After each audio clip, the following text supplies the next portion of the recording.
Final pictures, last impressions. Autumn, the time of departure has arrived. One more walk in the distinctive autumn weather of Attica, in an atmosphere which seems to prepare one to leave.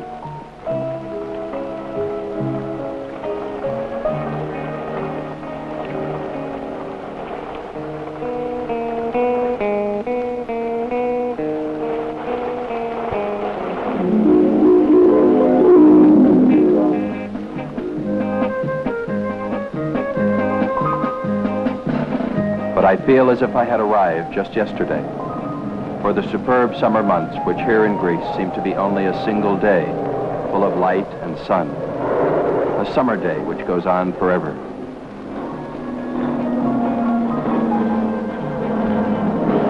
Loaded down with ideas from books, I came from my distant country to try to find the spirit of Apollo in the midst of this classical beauty. I read, I studied, I searched. This statue of Apollo was my first meeting with the god, who was light, rhythm, and music.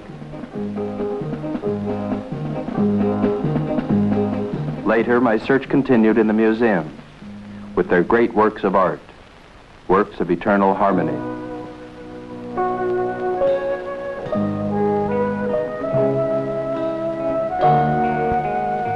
The bronze Apollo was another encounter with the ancient god.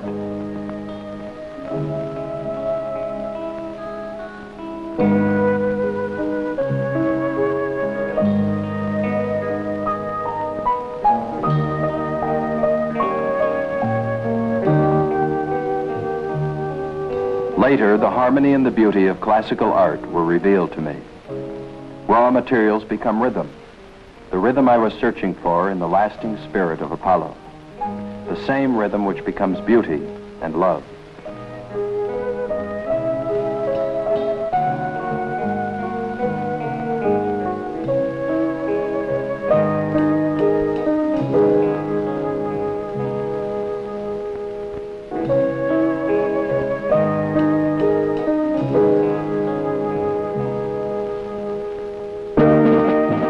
Search never ends. The spirit of Apollo, who was born and worshipped on Delos, still exists on this island, which appears to float on the sea, outside of time. Delos is guarded by its marble lions, its statues, its ancient temples, places which are now silent and awesome. I strolled among the sacred ruins of the island of Apollo, and I felt even more strongly this sense of continuity, which is life.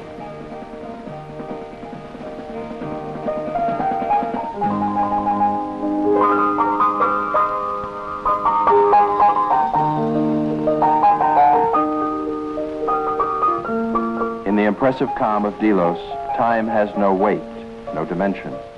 It expresses eternity.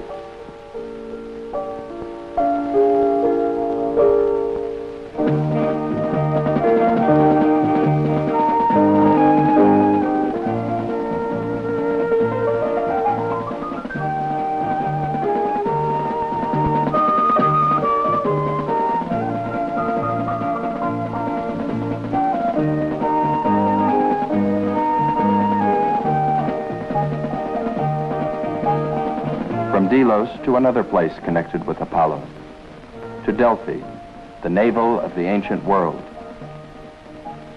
The charioteer guides his chariot to victory.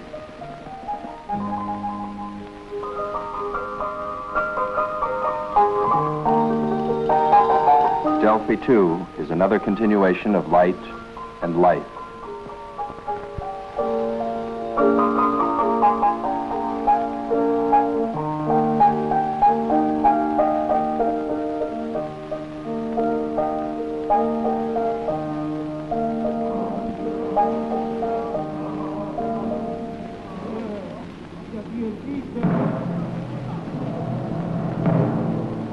Perhaps the presence of Apollo is most eloquent in the impressive ancient theaters, where the voice of Greek tragedy can still be heard, where its color and drama continue to thrill us, where art carries on its living tradition.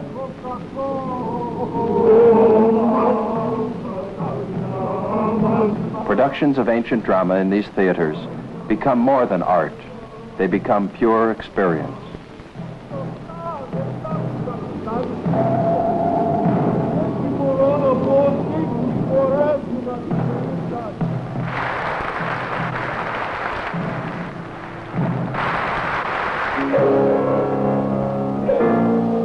My search continued along with other foreigners who come to Greece thirsting for light.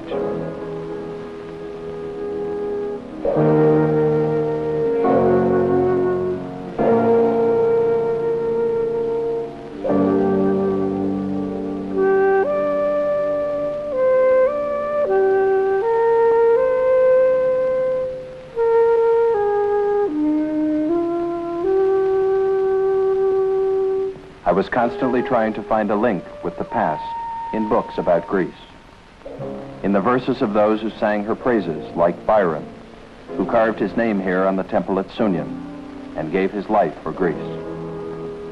Suddenly, as if the maid of Athens of whom Byron wrote had come to life, I ran into Niki, an old student of mine from the university where I taught archaeology.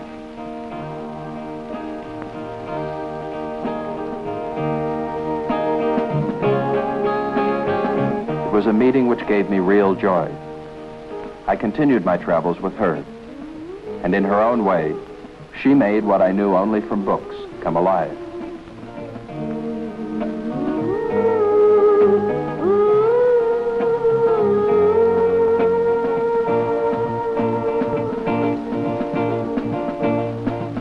Time here seems to have no importance. Different periods of history meet everywhere, in perfect harmony. I strolled through the archaeological sites, and I felt this harmony more and more.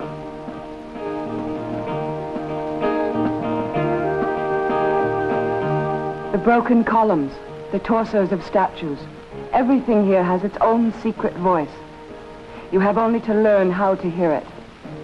And Apollo is present everywhere with his brilliant light.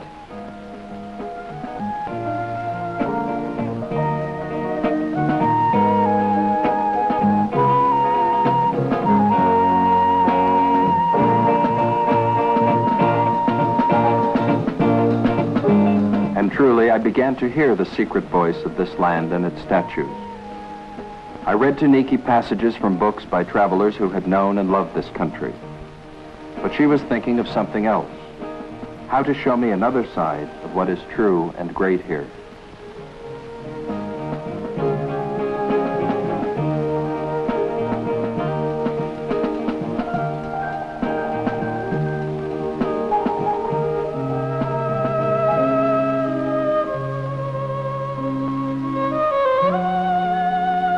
There's a wonderful continuity in everything.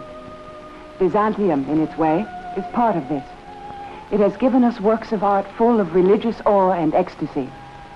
In churches, in paintings, in mosaics.